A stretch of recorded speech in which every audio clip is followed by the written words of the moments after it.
Hi, welcome to Lupus Beats podcast, where we shine a spotlight on lupus who are bossing it in business, inspiring others, and making a mark in the lupus community. I'm your host, Shedrica Holmes, on a mission to showcase the incredible journeys of lupus warriors turned entrepreneurs, influencers, and advocates. So get ready for empowering stories, insightful conversations, and a dose of inspiration. This is not just a podcast, it's a platform for you to dream again. So join me as we explore the possibilities beyond lupus and celebrate the resilience of lupus community. Hi guys, welcome back to another episode of the Lupus Beats podcast. And today I have Miss Amanda Chay, and I am just super excited to hear from her. She got so much to share with us about her book and her journey with living with lupus. But the most intriguing question that I have is her shared experience with her daughter. So let's welcome to the show, Miss Amanda Chay. Thank you very much. I appreciate your time having me on. Yes, ma'am. I'm so glad you made time throughout your time schedule to talk to Of me. course. Yeah, Yeah. you're so It's cool. my highlight of my day. I've been playing besides the eclipse that's coming right when we're done. Yeah. I saw that. So I want to ask you, what inspired you to write The Girlfriend's Guide to Lupus? And was there a specific moment or experience that motivated you to share your journey with others? Well, I'll begin by saying I love books. I've Mm, always loved to read, so I knew I would write something one day. I thought it'd be a children's book. But after I was diagnosed, and right, we all go home and Google, and then I got some books out there, and the books were very clinically dry. And yeah. I was left with so many questions like, well, what really happens? I don't want to know about B cells and lymphocytes. I want to know the real stuff. And so I just created a book, and The Girlfriend's Guide to Lupus was always the name. I just instantly was like, I'm going to create a book for women. I started writing, but luckily I didn't read about how to write a book or what's involved or the cost involved, or I might have greatly deterred myself. I probably would have not finished, but instead I just simply committed, and I'm very stubborn. So I just pushed through, and I wanted women to know that I was just like them, that there were some things that I learned across the way that could help, but I still, as you probably know when you've read the story, like I still screw things up all the time. I know what to do and I still do the wrong thing. So I Yeah. wanted some women to have hope that there's no perfect way to deal with this, that simply trying and being vulnerable and then trying again is the way to go. Yeah, because definitely in your book you mentioned taking charge of your health after being diagnosed with lupus. Could you share some of the key strategies you implemented to regain control of your health? Good question. Some of the ways that I did that was first to really, really deepen my self-awareness. Like before things just happen and you might be, not really give it much understanding or much awareness. So I got really nitty-gritty on how my body responded on a daily basis. And I still do. Like, oh, why do I feel like this? Did I do something yesterday? So that's the first thing I did. The second thing is I really armed myself with education. Writing this book, if you found me around the house where I wrote, I would repeatedly yell like, "This sucks! Lupus is bad!" And my husband would be like, "I know you keep saying that." I'm like, "It is." So education is really the power that we have there. And then the third, I am tenacious when it comes to my health. My family may love me the best they can. They would do anything I asked them, but they don't live in this body every single day. They don't know, how you feel or what you're up against, or not getting into that clinical trial, or not getting the information you need. So I make no excuses. I don't say I'm sorry or apologize the fact that I am out there fighting to get the best I can for my health. Okay, so for those who have not got a chance to read your book, so could you take us back just a little bit as far as when you were diagnosed and like how long it took you for to get it? How I long know did what it you mean. take you to get a diagnosis? Sure. I'm an oddity. Most people are between 5 to 7 years for a lupus diagnosis, and mine was significantly longer, probably because I first was diagnosed with Sjogren's, which is an autoimmune that usually attacks the moisture producing cells in the body, in addition to other things. So I had that diagnosis and I was diagnosed with neonatal lupus. That's what a blood test came up. I know it's so weird. And What? everyone, yeah, I know.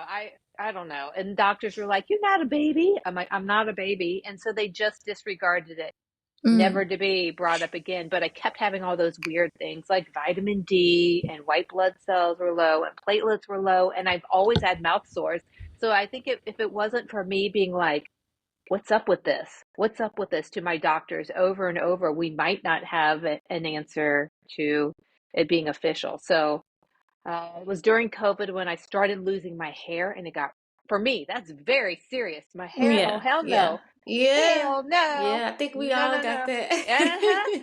So that's when luckily, my doctor was waiting for my ANA to be positive, which we know is just, you don't, you can have an ANA and not have lupus, and you can also have lupus and not have a positive ANA. So, but when that came up, she was like, okay, I'm gonna send you to another specialist. And that's when I got diagnosed. So it was a long process. I have probably had lupus as long as I've had my oldest daughter. Her name is Anna, and she's 23 now. So I bet you I've had lupus the whole time because I had a terrible, terrible, very rough pregnancy, and I think that's what kicked off lupus into my body. hmm So, how old were you at the time when you had your daughter and you started noticing the symptoms? Because, I was young. I was such a baby. I was pregnant with Anna at the age of 24. hmm Yeah, and then, like you just didn't know. I would ask dentists, like, I keep having all these sores on my mouth, and the dentist one would be like, it's no big deal, or another one would be, it's probably stress, and you would just go, oh, okay, and like you would just kind of go on, or my kidney issues are always off, but my primary care is like, it's probably fine. We'll just test you next year, mm, right? So it's just a very interesting thing, and I had only gone in to get a doctor to figure out what was wrong because my joints were killing me, and I've always taught group fit as an adult. So I was teaching boot camps, and I would come home and cry, just what you want out of your instructor, right? hmm And that's why I went to an ortho who said, "You seem fine, but maybe we'll run some tests if you want." And I'm like, "Yes," and that's how we found Sjogren's. mm, wow. Whew. Some people's journey is definitely Oh different yeah. because, I mean, the misdiagnosing and the lack of just awareness of like being able to hear a person out because they have you in that room so quick. Mm-hmm. They don't really get to know. It's like you really have to use your voice. And then you never even heard of these things before. It's definitely gonna throw you off. Oh yeah, absolutely. And as you know, when you tell someone you have lupus, they always say, "Oh, like Selena Gomez," and I just now say, "Mm-hmm," and Yep. we move Or on. oh, my auntie had died from that. Like what? Oh yeah, yeah, yeah. But I have, after I wrote the book, I've had a lot of people come back to me that are my friends or my family, and they say, "Oh, I feel like I wasn't a good friend to you," and I'm like, "Why?" And they're like, "I never knew what you were going through," or hmm my aunt had this, and she never said anything about having lupus, and I'm like, "Yeah, can you imagine what our loved ones have gone through?" And it's just now, I think starting to get a little bit more light. Yeah. So, in your book, you emphasize the importance of nutrition in managing lupus symptoms. So, can you discuss some dietary tips or recommendations you found beneficial Hmm. for individuals? Sure, sure. I was excited to get into this chapter of all chapters because I was going to find out the secret food, and I was going to tell everyone, right? I wasn't going to gatekeep it. It was going to be, pomegranates or whatever Yeah, it and was. yeah, it Yeah. wasn't. It wasn't. No, no. But it's good in some way. It's good in some ways Yeah, that yeah. I've even participated since I wrote the book in like clinical trials, nutritional trials about lupus to try to see if we can Okay. find something. Nutrition is a hard way, but we should first all know that nutrition studies are very hard for many different factors out there.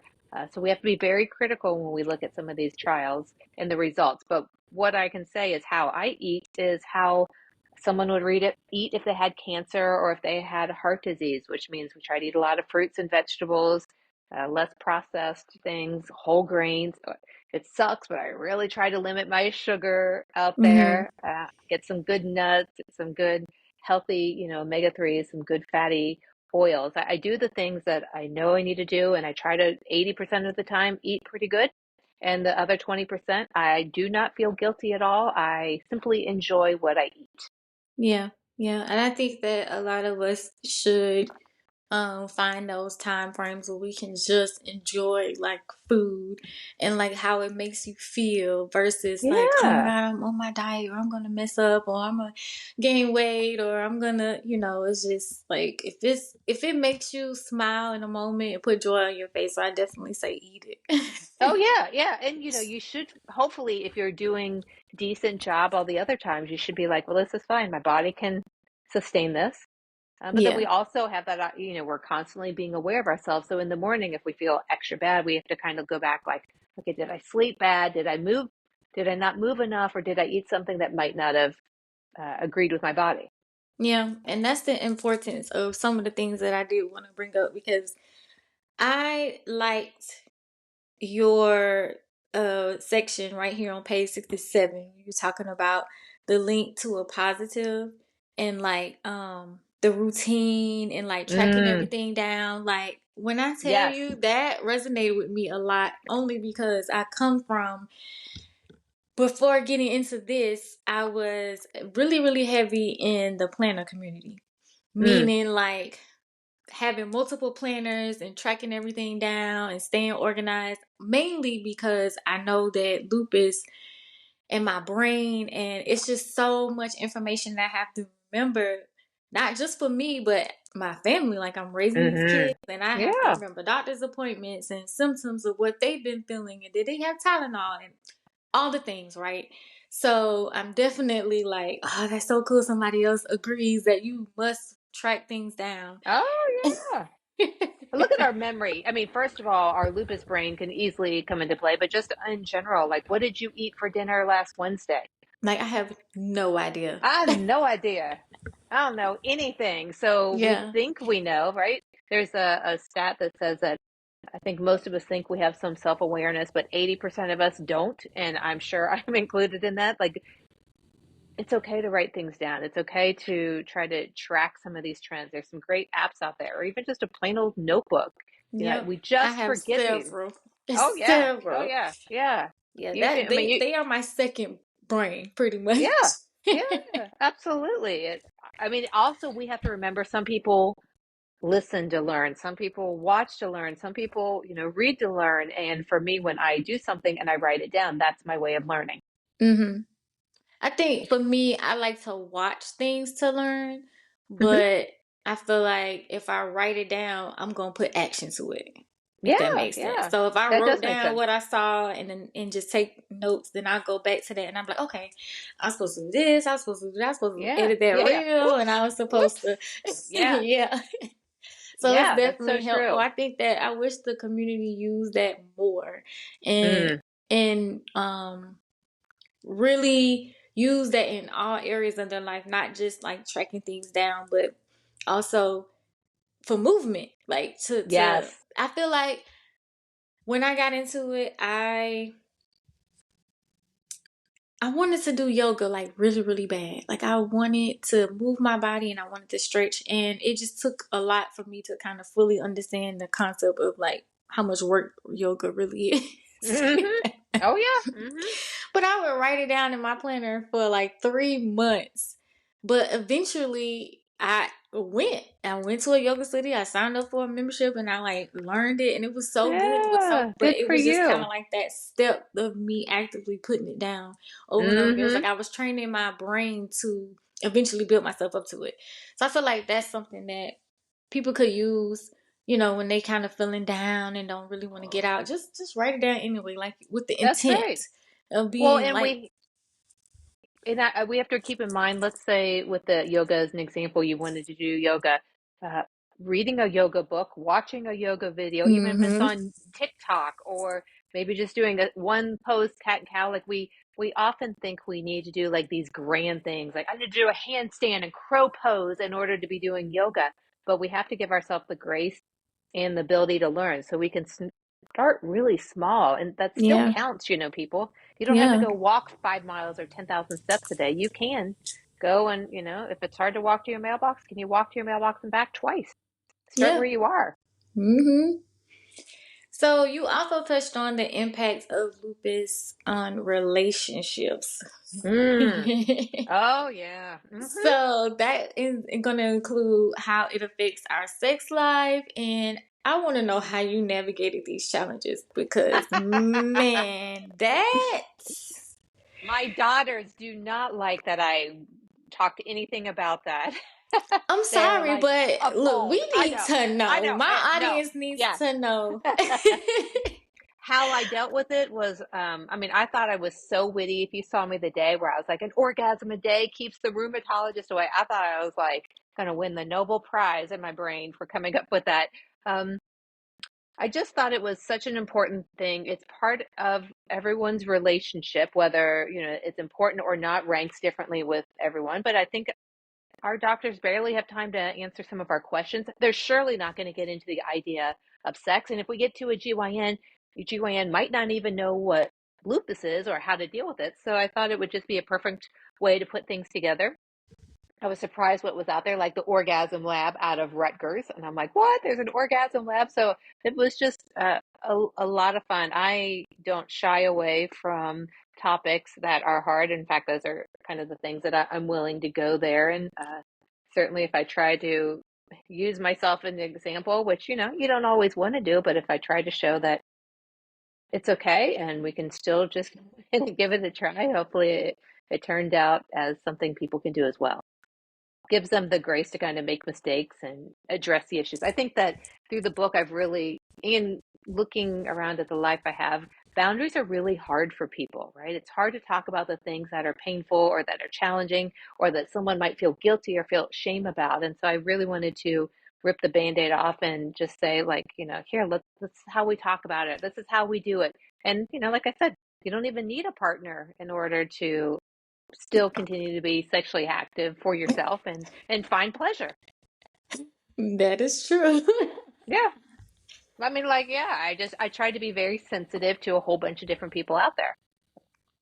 Yeah, I don't know. It's just definitely a touchy topic because I know it's been plenty of times, like you said, it's definitely the boundary thing, and if you don't or you're not clear on that, people are going to try you. I know. Yeah. They're gonna Yeah. whether You're you like love this. them or not, and a lot of times they don't Yeah. even mean to. I don't think that a lot of times they are aware of like the capacity of how you're feeling at that moment. Like you just like would they use the theory of the spoons? Like, look, I got Yes. 1.5 spoon, if that, and half of that is for my shower, and That's the right. other half is to put the kids to bed. Yep. And then I got to do this too. It's kind of like so. Ooh, having a partner that really understands and respects where you are at that time is so valuable. Like, And yeah, that's a good point. And even if they can't understand, but they can respect, okay, we can get there. yeah. Right. Because I Yeah. mean, Like everybody does still want their needs met, so they might have a little sure. Yeah. Oh, attitude. yeah. I like that. Yeah. What is the saying? We don't see the world as it is. We see the world as we are. Mm-hmm. Like, That we is may say true. we need this and this is what we feel, but our spouse will be like, what do you mean? You've been laying on the couch all day. And I'm like, well, I need that. And you go get your own food. Yeah, because it doesn't just apply to sex. It could be Yeah, anything that you just not feeling well enough to do with they're not used to you not being able to do. So, very true. all right. So many questions that I have, but I really want to get into the theories or like the statistics of what it is to pass your children, Mm, especially your daughters, lupus, and like your experience personally with hmm. being on this journey with your daughter. Yes, yes. So, just so your listeners know, when I was diagnosed with lupus, 5 or 6 months later, my oldest daughter was diagnosed with lupus. She was just like me. So she didn't have a long wait. She didn't have a long time to suffer. But Anna had had mono in her freshman year of college, and she was sick the entire rest of her college days, ER visits and such. She was a mini me. She even had, back in high school, low vitamin D levels. And so I was still really new to being diagnosed, but she just seemed so much like me. So it was good that she got a diagnosis early, that she didn't have to suffer too long. But you could easily, write a whole chapter about mother's guilt, right? We have guilt about lots of things, but I really let go of that surprisingly. For me, surprising, I still say looking back, because if I knew better, I would have told her. I would have Yeah. told her, like, like, how can she avoid mono in college, right? Like, get a new room, live by yourself. We don't want you to get this, but I wasn't diagnosed at the time. So I'm grateful that I can at least give the kindness there. But on days when life is rough, lupus is really bad, and I don't want to talk to my husband, and I don't want to talk to my friends because it's really bad, I will always talk to Anna, and then my younger daughter, her name is Kaya, who doesn't have lupus, but I will always talk to them. And it's so nice when Anna can just say, I'm feeling like this, or this is going on. So as having an adult daughter, it's so great to have a resource there. While I didn't want it that way, it really has been quite a blessing back and forth, on both ends. Yeah. I'm just curious to know what her perspective is like from her side. Like, what is it like to actually navigate lupus early age and still have you know, like somebody right close and personal to be able to Yeah. like guide you through that because Well, she's told me, like, she'll say many times, I do not want to be a lupus spokesperson. I don't want to be an advocate. I'm just a 23-year-old trying to live on her own and work a full-time job, which I totally get. And that's understandable. And I try to tell her, you know what, no matter what you do, you shine some light on lupus when it comes out. So I think it's been hard. I think there's days like you and I have probably too, where life feels unfair and you just want to be able to, like, she's like, I just would like to go running, but I can't because my joints are killer. Or she's on this new infusion, and she's like, I'm so exhausted from having this infusion. So I think it takes a while to come up with acceptance. And, having lupus is definitely a grieving process. so how long has it been since she's been diagnosed?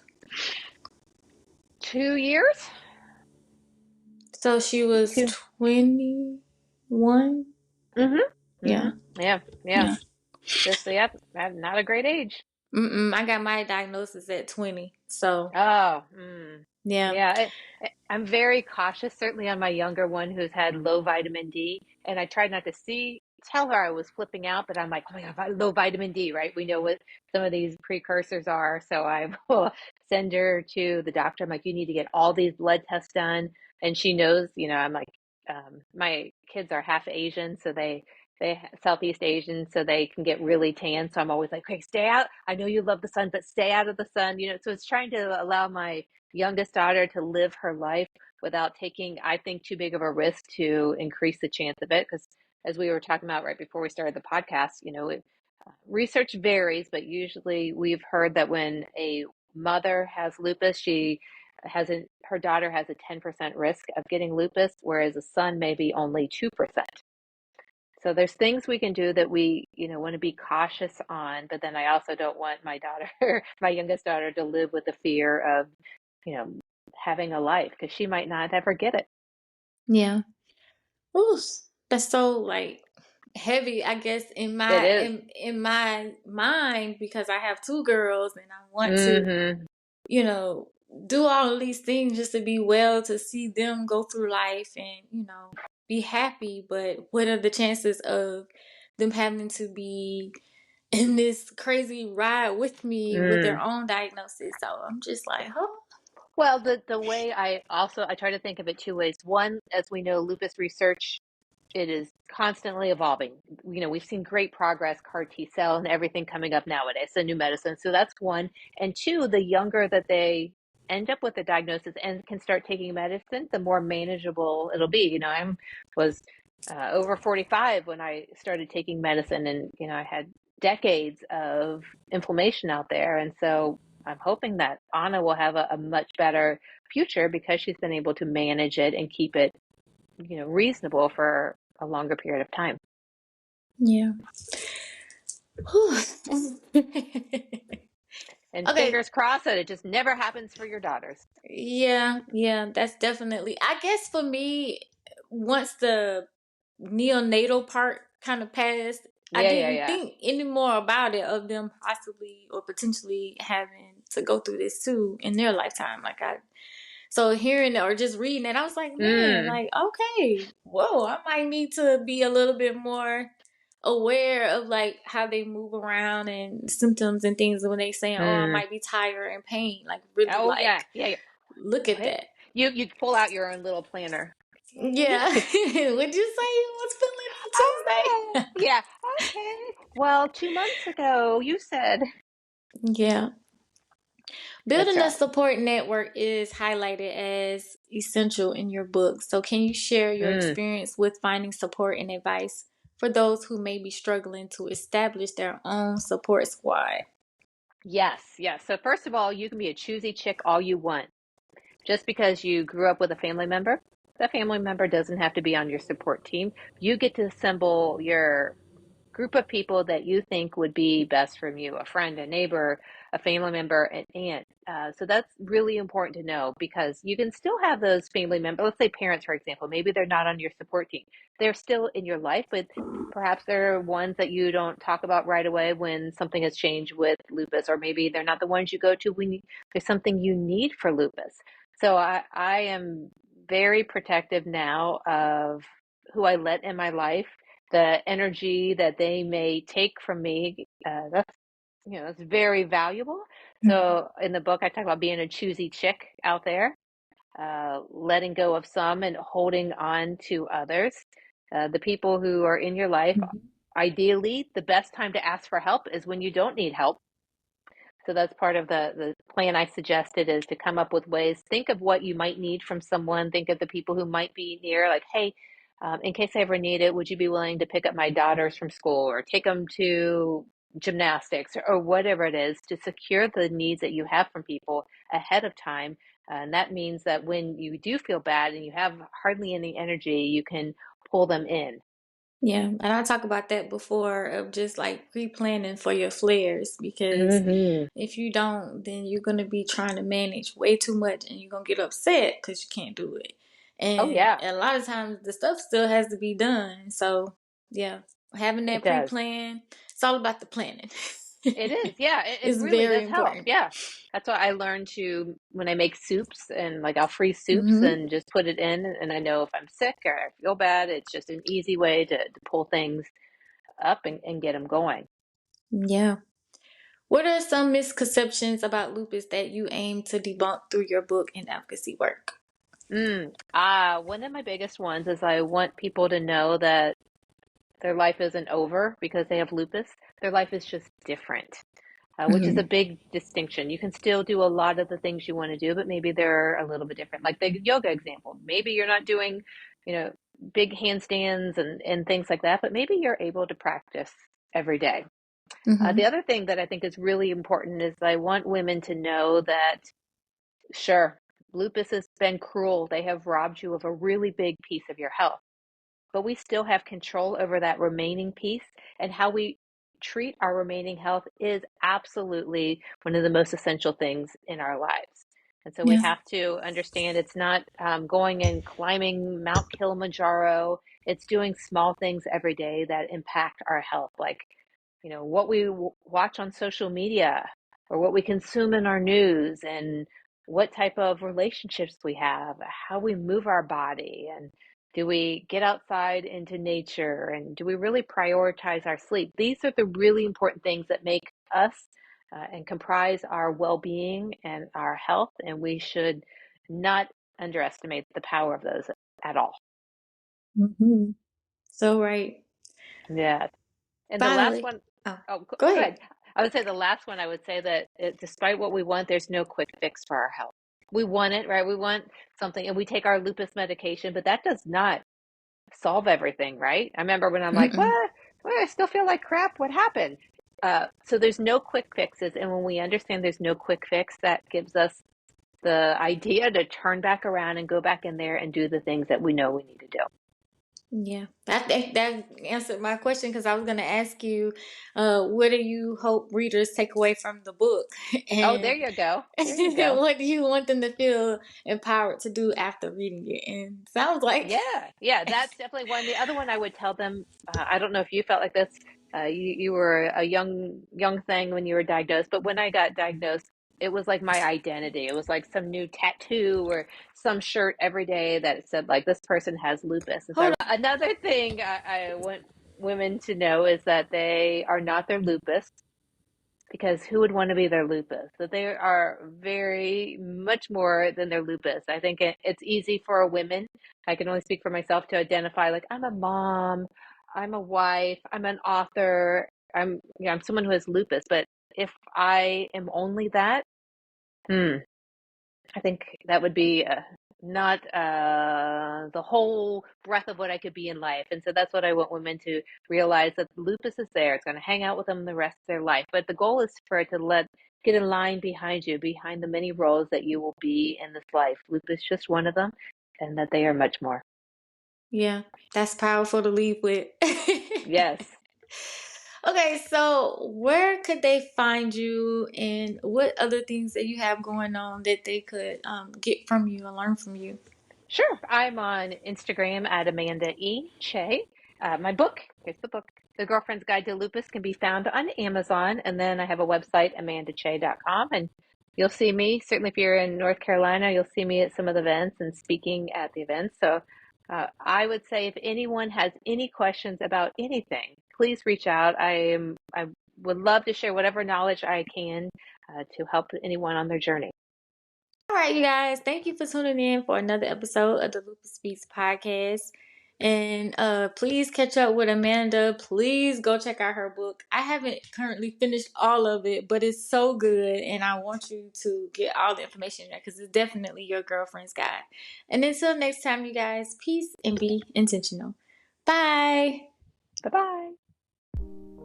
As we wrap up another episode of Lupus Speaks, I hope you are leaving with renewed inspiration and a belief that dreams are attainable despite lupus or any chronic illness. Let's keep the conversation going by connecting with us at Lupus Speaks on Instagram, TikTok, and YouTube. Please remember you are not alone on this journey and that your dreams are not defined by lupus. They're powered by your strength and determination. So until next time, you guys, peace and be intentional.